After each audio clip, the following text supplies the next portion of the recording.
Already giving clues to unanswered questions. And now, from Alaska's news source, this is the Channel 2 News 5 o'clock report, weekend edition. Good evening, everyone. The competition is tough. Hundreds of Alaskans are lining up to be part of the team determining the future of the permanent fund and how it may help close Alaska's fiscal gap. This weekend, the core team is making some tough decisions on who's in and who's out when it comes to the Conference of Alaskans. Channel 2's Yvonne Ramsey joins us live from the newsroom with more on this story tonight. Yvonne? Megan, the governor has already appointed 7 team members to the Conference of Alaskans, and of those members, they have the daunting task of finding a diverse, well-represented group to help round out the team. Now, they're looking for just 44 more members to fill out the team of 55, but more than 1,000 Alaskans have already applied or been recommended. Once appointed, the Conference of Alaskans will be looking at 4 main issues Governor Frank Murkowski outlined in his State of the State address.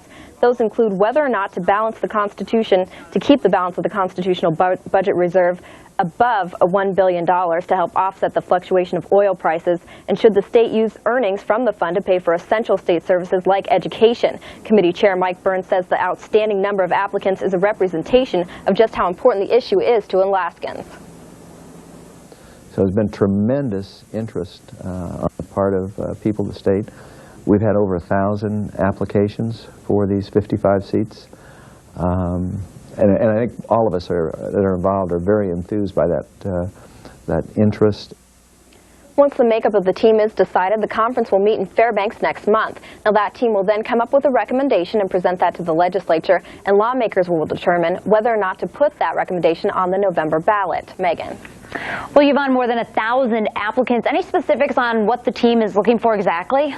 Well, yes, actually, Mike Burns says they're really looking for that diverse group of Alaskans. They want seniors, they want young people just starting out in their career, because this is going to affect the future of the state. They want males, females, because the more diverse the group is and the more people you have involved, Burns says it will be a better representation of what most Alaskans want. All right, Yvonne Ramsey in the newsroom tonight. Thanks so much, Yvonne. A man is in critical condition tonight after his apartment caught fire early this morning. Firefighters responded to this apartment complex on Eagle Street just before 4 a.m. A woman in the apartment building smelled the smoke and then saw it coming into her apartment. Firefighters found a man in the back bedroom of the apartment who'd been overcome by smoke. They were able to pull him to the outside. He was not breathing, did not have a heartbeat. The paramedics attended him and were able to resuscitate him and get a heartbeat restarted on the way to the hospital. The man's name is not being released yet. Kempton says the fire was started by an oven that was left on and then caught the kitchen cabinets on fire. The man did not have a smoke detector. Most of the $40,000 in damage was smoke-related. Alaska Right to Life spoke out today against Providence Hospital for performing what the group considers to be abortions. Alaska Right to Life says Catholic-affiliated Providence Hospital is not following the religious protocol by performing early induction. Providence says sometimes doctors have to induce labor early because the baby or mother may not make it full term. Alaska Right to Life says they still see the procedure as abortion. And this is really coming down to Catholic ethical teachings. The Catholic Church has made up its mind about abortion. And we feel that the Providence Hospital is in violation of Catholic ethical norms. And they do not allow abortions, and we do not do abortions. Okay? They do allow, under certain circumstances, the delivery of an early delivery of a baby after a certain phase of gestation is completed. According to the Archdiocese of Anchorage, the procedure is not out of line with the church. Archbishop Roger Schweitz consulted with theologians and ethicists and found the hospital's practice in line with religious directives. An Alaska tradition is coming to an end. Organizers of the Miners and Trappers Ball are planning on calling it quits after this year's event. They say low ticket sales lately and fewer volunteers are to blame. Even this year's ball is in danger because not enough tickets are being sold. The ball is put together by volunteers working year-round. Through the years, they have donated all of the profits, over $5 million, to various charities in the community. Organizers say they will miss the tradition, but would like the event to go out with a bang. We would like to say a final farewell to Anchorage, go out and a flare, have a grand finale, and just have everyone that's always wanted to come, people that have come in the past, just come and enjoy themselves and say goodbye. This year's ball is at the ACS warehouse on February 21st. Tickets are available at the Rondi Shop downtown and at Dooley's Costumes. Well, tonight, new pictures from the surface of Mars. They come from NASA's latest rover called Opportunity, which landed less than 24 hours ago. And a group at the University of Alaska Fairbanks is busy analyzing them. Our Dan Fiorucci joins us live now to explain UAF's findings. Dan? Megan, now that UAF has those pictures, the really hard part begins, analyzing them to see whether liquid water ever existed on the surface of Mars. Answering that big question is important because it leads to the answer of a really bigger question, whether Mars ever harbored life.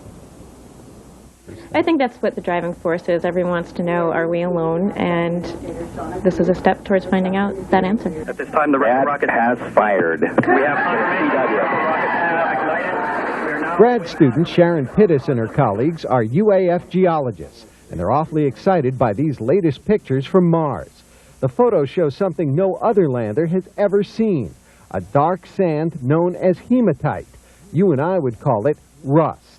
But why would rust on Mars be interesting? If it's there as layers of hematite, then we're looking at something that has to have been deposited as the bed of an ocean or the bed of a giant lake. A giant lake on Mars? How could that be? After all, the planet is bone dry now, as these photographs show. But the photos also show something else. Canyons and channels that look like they were carved by running water. Lots of water, in the form of catastrophic floods. Maybe a small analogy would be standing next to the Hoover Dam and watching it burst. About as close as you could get.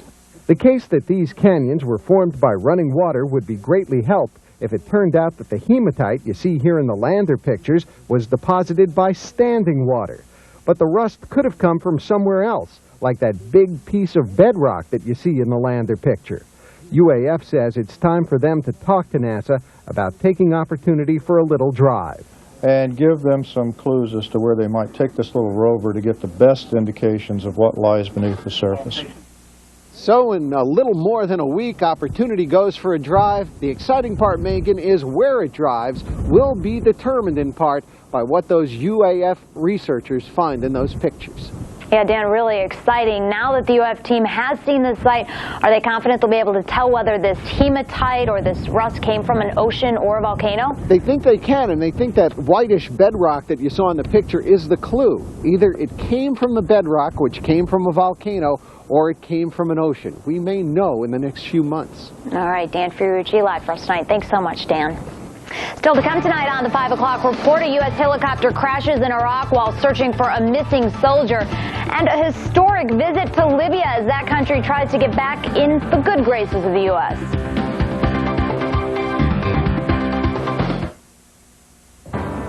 The Channel 2 News Weekend Edition, sponsored in part by MTA. For 50 years, MTA has been connecting Alaskans. From Eagle River to the top of the world, no one covers Alaska like MTA.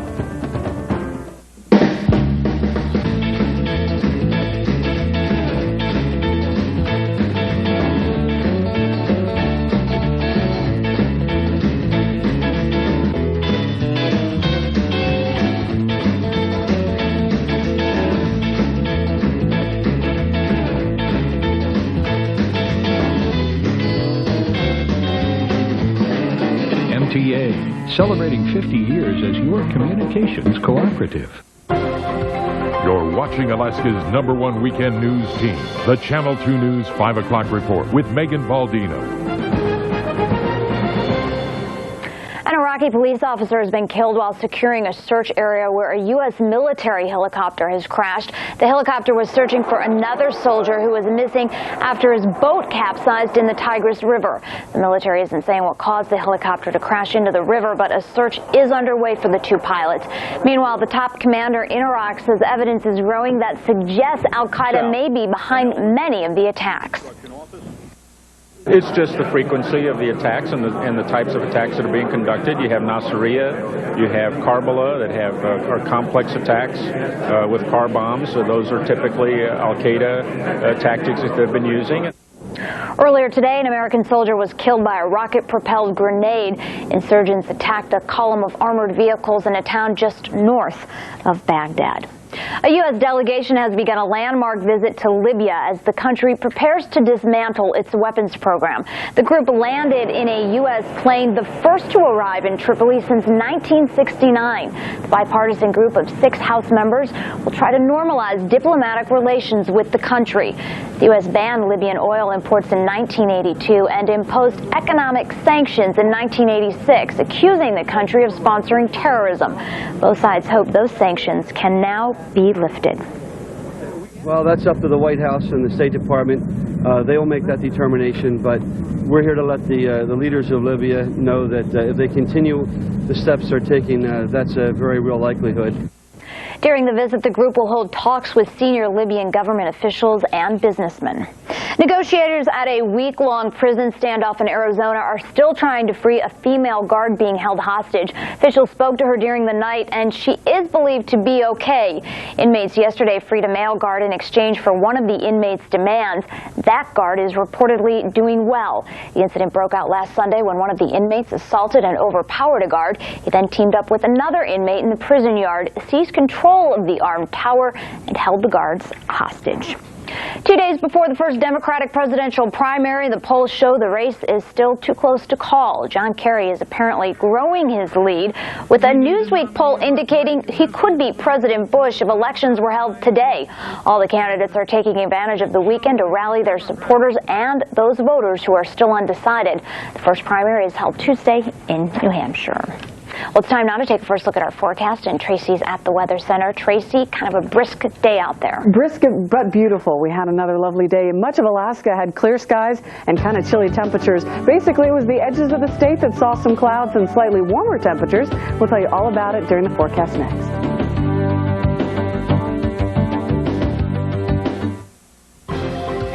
Now, Channel 2 weather with Tracy Sinclair. Good evening. Well, we're enjoying those longer daylight hours and getting some sunshine across the state of Alaska, but it'll be a couple days before the clouds will start moving in, at least in mainland Alaska. Currently out at Stevens International Airport, it is 15 degrees. The barometric pressure is falling. We have a relative humidity of 29% and partly cloudy skies. A few clouds have been creeping into the Anchorage area in the last several hours. 18 degrees was the high temperature today with an overnight low of 1. Got a little bit chilly last night. Our average low at this time of year is 9 degrees, so we're just a little bit colder than average. Temperatures around the Anchorage area at this time. 16 degrees at Merrill Field here at KTUU, also at Elmendorf. A little bit colder on the east side of town around Muldoon at 11, and the mid-hillside reporting 10 degrees at this hour, and they're also seeing a little bit of wind. Temperatures around the state have been chilly because high pressure is in charge once again. That's what we had yesterday. High pressure from northwest Canada sent clear skies into much of the state, into the interior of Alaska, here to south central, also down to the southeast, so seeing some chilly temperatures down there. There is a frontal system that's basically sending some clouds down to the southwest area of the state, so we do see some rain possibilities down there. Also saw a little bit of snow as we look at the radar picture.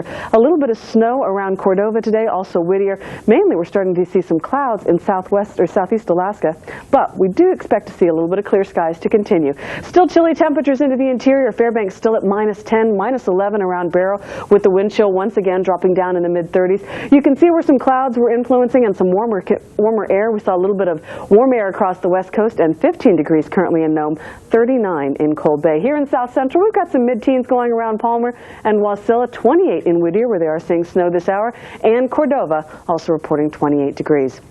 Down in the lower 48 states, things are calming down across the west coast, but still a little bit chilly. It's the big storm in the Midwest where they're starting to see some icing and some cold temperatures continuing, and down to the south and the northeast. Very strong system moving through, looking for some very heavy icing in the Carolinas and also into Georgia. Probably some severe power outages over the next several days as well. This is going to be a major storm system as some cold air continues to push down. Check that out. 21 degrees in Lexington, and in Portland, Maine, 12 degrees. That's colder than it is here in Anchorage right now. Let's go ahead and take a look at Alaska for tomorrow. We'll tell you what's going on. The sunshine will hang around, but look at the windy conditions.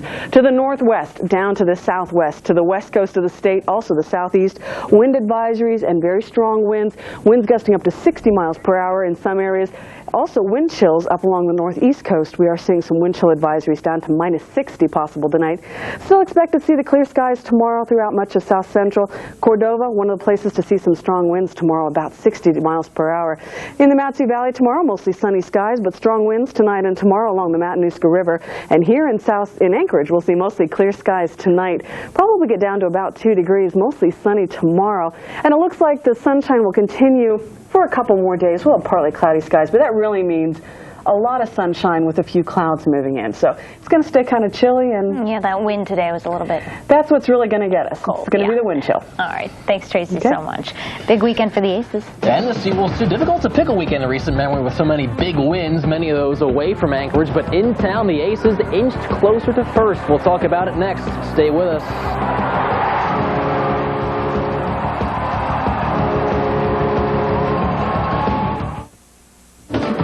And now, from Alaska's sports leader, here's Kevin Wells. Good evening. The Aces on again, off again schedule is back off, with the only hint of hockey coming through Coach Davis Payne's practices. Oy. Alaska now idle for 12 days, but this break comes after sweeping first place Idaho on the weekend, 5-1 last night. That this team is actually consistent is a marvel when you factor in their schedule. After playing nearly every other day of November, the ECHL gave them 10 days off, followed by a long homestand. But then the Aces sat through a 5-day All-Star break and played only twice before going on their current sabbatical. So as you can imagine, it's difficult to actually tell who is in first. Idaho has played one more game than the rest of the top four. While the Aces are sitting around for the next 2 weeks, the Steelheads, Gulls, and Wranglers all play at least 3 times. Of the Seawolves' 5 remaining regular season series, only 2 are against teams beneath them in the WCHA. Michigan Tech and next week versus Minnesota State. Last night's win over Denver was UAA's 5th over a current ranked team. That total was 2nd among schools that last week received votes for the top 15. North Dakota and Minnesota Duluth now share the league's top spot after the Bulldogs swept Michigan Tech. St. Cloud State, Wisconsin, and Minnesota follow. UAA and Denver finished the week where they started, tied for 6th. The Seawolves also only 4 points out of home ice in the playoffs. Nick Lowe's first 2 goals of his career largely responsible for last night's win over the Pioneers, 5-3 in come-from-behind fashion. Colorado College is 8th. The aforementioned Mavericks and Huskies bring up the rear. High school basketball, Bartlett will stay #1 in the state poll after posting 2 wins over second-ranked East in the span of 5 days. The Golden Bears defeated the T-Birds by 18 on Tuesday and then earned a 73-57 victory over East in last night's T-Bird Classic Championship game. Mario Chalmers hitting for 34 points in that one. Both teams get back into region play in 2 days. Bartlett hosting Service, East at West. I don't want to see any of you sitting for the next 20 minutes of this game. 30 years ago this week, Notre Dame ended UCLA's 88-game winning streak. Then Fighting Irish coach Digger Phelps trying to light a fire today as Notre Dame faced #8 Kentucky. Didn't have the same effect he wanted as UK builds a 15-point first-half lead. Irish closed to within 8 in the second, but too much Chuck Hayes, the game-high 21. The Wildcats win 71-63. Sorry, Megan. Florida State going for a second straight win over a top 10 opponent. Wake Forest visiting Tallahassee and leading only by 2 after Nate Johnson scores on the lovely hesitation dribble. Earlier in the week, Tim Pickett poured in 22 second-half points in a win over North Carolina. Today, all 18 of Pickett's points came after the break. It's 70-69 Wake after that bucket. And following a Deacon's turnover, FSU hits 6 in a row from the line to win 75-70. 4 straight losses for Wake. NBA, Sacramento tied for the best record in the league at Dallas today. Bobby Jackson, after getting back out of the crowd, he's wide open. Guys, give me the ball. How about that? Late stages, Michael Finley connects for 2 of his 23 points, breaking a 97-all tie. Then following a Kings miss at the other end, Steve Nash runs the floor to Dirk Nowitzki. Basket and the foul. The Mavericks win their 8th straight, 108-99. In hopes of increasing activity at the finish line, ASDRA recently changed its starting intervals to 1 minute for its limited classes, as opposed to 2 minutes. They pretty much got what they bargained for today in points race #3. Beverly Stevens, despite starting 4th, comes across first to win the 8-dog class. Now watch this, right behind Stevens, not 1, but 2 more teams. And just over a minute later, Norm Hayashi, who ends up placing second after you do all the arithmetic there. Don't think mushing is a contact sport? Look at Stevens. That mishap occurred at a race last week. What was really funny is when you go to the dog track, dog people said, "Oh, well, what happened to your eye?" or "Which dog did that to your eye?" And when you're out in the grocery store or something, or other places, people never mentioned it, you know, and everybody's afraid to ask. We've been training this dog team 16 miles, you know, in double sledding, so they're paced down a little bit, but we're just a little bit behind in training. That was the 8-dog class. Other winners today, Ken Abe, Kim Wells, Karush Parto, and Ego Ellis. That was the open class. Look cold. Wasn't too bad. Yeah, pretty hot for the dogs, actually. All right, Yeah. Thanks, Kev, so much. Up next on the 5 o'clock report, for some, the new year is just beginning.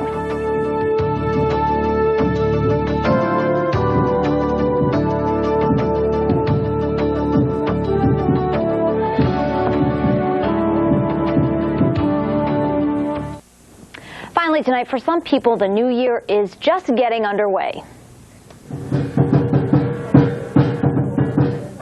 Dozens gathered at New Sagai this afternoon to celebrate the Chinese New Year. The date of the Chinese New Year is determined by the lunar calendar, so festivities begin with the new cycle of the moon that falls between January 21st and February 19th. Each year is named for one of 12 symbolic animals. This is the year of the monkey. Today, 2 lions join the celebration at New Sagai. The 2 lions to bring happiness and joy and warn off any bad spirit that is at present. Well, it's like a lot of fun for everyone there, and we want to talk about a new beginning for our weekend producer, Crystal Scher. She's been at Channel 2 for 3.5 years. It's a person you never get to see, but she kind of makes the weekends happen, and she's moving on to bigger and brighter things. So, to Crystal, congratulations, and you'll be sorely missed, especially by me. She does a really good job, but congratulations. That's all the time we have right now. We'll be back here tonight at 10 o'clock. Have a good evening, everyone.